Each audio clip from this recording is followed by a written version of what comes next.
roadside.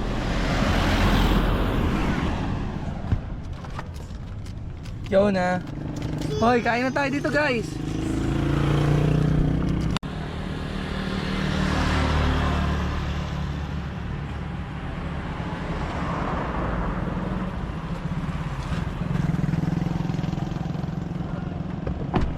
Oh, malaglag yung putaragis ka.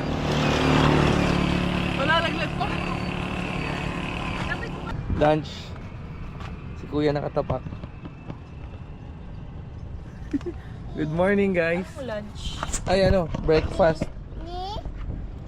Kasi yan ang nakapaligid sa amin, no? Diba?